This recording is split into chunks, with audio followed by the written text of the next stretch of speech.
এই জেনজি পোলাপাইন কি অবস্থা? আজকে আপনাদের জন্য আমি জেনজি পোলাপাইন থেকে আপনাদের বলতেছি, কারণ হয়তোবা অনেকে আমার থেকে বড় হইতে পারেন।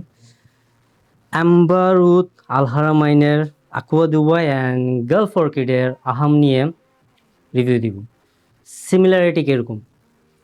আমার কাছে সিমিলারিটি অলমোস্ট 90%, 95% লাগে। দুটোটাই বললাম লিবার্টান ইমাজিনেশনের দাদা নানা, ঠিক আছে? লিবার্টান ইমাজিনেশন তো অবভিয়াসলি লেজেন্ড, বাট এই দুইটার দাদা নানা বলবো। দাদা নানা বললে ভুল হবে, একটা নাতনি একটা নানার ঘরের একটা দাদার ঘরে, ঠিক আছে? আমার কাছে মনে হচ্ছে। সো লিবার্টান ইমাজিনেশনটা স্নিফ করার ক্যাপাবিলিটি হয়েছিল, ইউজও করছিলাম ডিক্যান। আমি যদি ওইটা অনুসারে বলি, সিমিলারিটি অনেক আছে।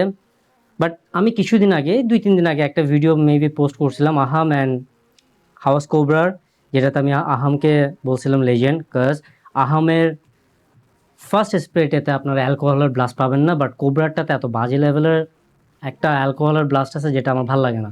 বাট ওই অ্যালকোহলের ব্লাস্টের জন্য কোবরাটা টিকে থাকে 14 ঘন্টা, আর এটা টিকে থাকে মাত্র 6 ঘন্টা 5 ঘন্টা।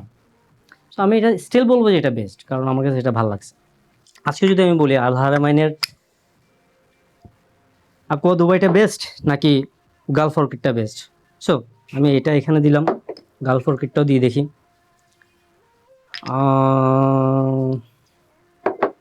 দুটোটা একটু দেখি, কারণ আমি হাতে দিচ্ছি না, বডিতে দিচ্ছি না, এত স্প্রে করছি আজকে লিটারেলি নাক নোজ ব্লক হয়ে গেছে। যদিও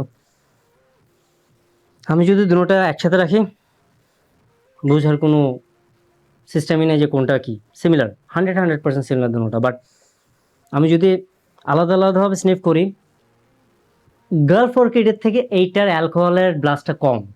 ইয়েস, রাইট, শুভ রাইট ছিল। হাওয়াস কোবরার থেকে যেরকম আহমের ব্লাস্টটা কম, আহমের অ্যালকোহলের ব্লাস্টটা কম, বাট এখানে যদি আমি এই দুটোটা সিমিলার করি, তাহলে আলহারামাইনের ব্লাস্টটা অনেক কম, এটা আরও নাইস। এটা টি নোটটা বুঝাই যাবে না, খুব সুদিং লাগতেছে, বাট এটা টি নোটটা অ্যান্ড জিঞ্জারটা একটু বেশি করা।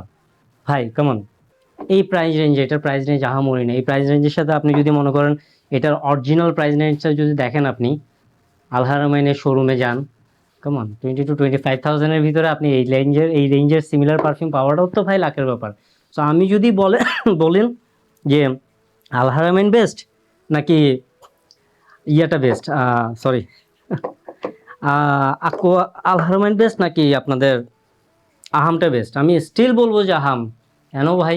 কারণ আপনারা যদি এই পারফিউমটা 5 থেকে 7 হাজার টাকার ভিতরে এনিহাও পেয়ে যান, অথবা 10,000-এর ভিতরে tester unit, then this one is nice, এই দুইটার ভিতরে। বাট আপনারা যদি এটা শোরুম থেকে নেন ডিরেক্ট আলহারামাইনের, তাইলে আপনারা দেখলে বুঝতে পারবেন যে কোনটা ভালো। কারণ স্মেল সিমিলার, লংজিভিটিও একটু এদিক ওই দিক। আমার কাছে এটা আর এটা লংজিভিটিটা সিমিলার লাগছে। এটা লংজিভিটিটা হয়তো 1 ঘন্টা একটু 2 ঘন্টা বেশি থাকবে, বাট কামান যদি আপনারা 20,000 টাকা দিয়ে এটা নেন, আমি বলবো যে প্রাইস রেঞ্জে এটা বেটার। আর যদি টেস্টার ইউনিট পান কোথা থেকে, বাংলাদেশে ইউএসএ ইউকে বিডি থেকে, অথবা কোনো শপ থেকে যদি আপনারা টেস্টার ইউনিট পান 7 to 8,000 অথবা 10,000-এর ভিতরে পান এটা, then this one is nice, grab this one, otherwise grab this one. এই দুইটার ভিতরে আমি দুটোটাকে উইন বলতেছি। প্রাইস রেঞ্জ অনুসারে এটা উইন। আর যদি বলেন যে না এই দুইটাই জাস্ট আমরা প্রাইস রেঞ্জের কোনো সমস্যা নেই, বাংলাদেশের মানুষ তো আবার প্রাইস রেঞ্জে অনেক রেভ নেওয়া নিয়ে যে অবস্থা করতেছে, 200 টাকার জন্য ওরা পারতেছে না যে ওরা পারফিউমকে মানে ইন্ডাস্ট্রিকে যারা রিভিউ তাদেরকে গালাগালি করতে। সো ওই অনুসারে আমি বলবো যে ভাই আপনারা এটা নেন, হ্যাঁ ঠিক আছে, আপনারা এটা নেন, প্রাইস রেঞ্জ অনুসারে আপনারা জিতবেন। আদারওয়াইজ এটা নাইস, বাট আপনারা কি এটা 20,000 টাকা দিয়ে নেবেন? I don't think so you guys gonna buy this one guys. কিছু মানুষ তো নিবে, তারা টাকার চিন্তা করে না, আমি সবার কথা বলতেছি না, বাট কিছু মানুষ যারা 200 টাকার পারফিউমের জন্য, 200 টাকার জন্য রিভিউয়ারদেরকে গালাগালি করতে পারে, তাদের জন্য আমি এটা বেস্ট বলবো।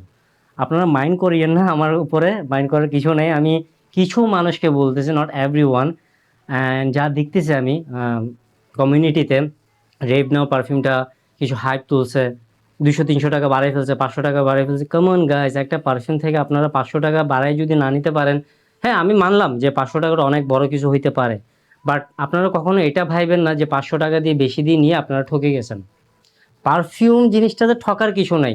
আপনারা আপনাদের গার্লফ্রেন্ডকে নিয়ে কি 500 টাকার বেশি একটা ড্রেস দিয়ে চিন্তা করেন যে ঠকে গেছেন, অথবা ওয়াইফকে দিয়ে অথবা মা বাপকে দিয়ে, দেন ওয়াই পারফিউমের টাইম আপনারা চিন্তা করেন যে না আমরা ঠকে গেছি, 200 টাকা কম দিয়ে নিলে আমরা জিততাম?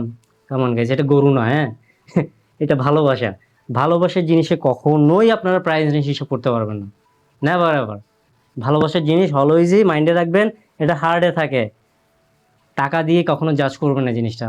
So thank you so much আজকে বলার জন্য। এইটাই বলতে চাচ্ছিলাম আমি, যে চিন্তা করলাম দুটোটার কম্প্যারিজনে যদি আমি একটু রেভনিউ নিয়ে কথাবার্তা বলি, রেভনিউর প্রাইস নিয়ে, কন্ডিশন নিয়ে, বাংলাদেশে এখন যা চলতেছে, কেমন just change your mind, change your thinking, দেখবেন যে ভালো লাগবে। কখনো কোনো রিভিউয়ারকে নিয়ে গালাগালি করা অথবা কোনো পেজকে গালাগালি করা, একটা পেজ যদি 500 টাকার পারফিউম আপনাদেরকে বেশি দিয়ে দিচ্ছে, ওই পেজটা আপনাদেরকে ঠকাচ্ছে, আরেকটা পেজ আপনাদেরকে 1500 টাকায় 1100 টাকায় পারফিউমটা দিয়ে দিচ্ছে, দ্যাট ডাজন্ট মিন ওই পেজটা ভালো, no, not like that.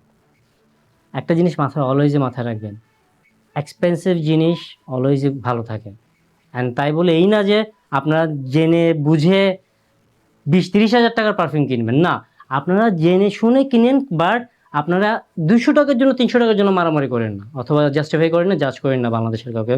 Okay, thank you so much আসার জন্য এটুকু। Thank you so much guys, till then stay safe, stay healthy, and Eid Mubarak. সামনে ঈদ আসতেছে, Eid Mubarak guys, ciao, take care.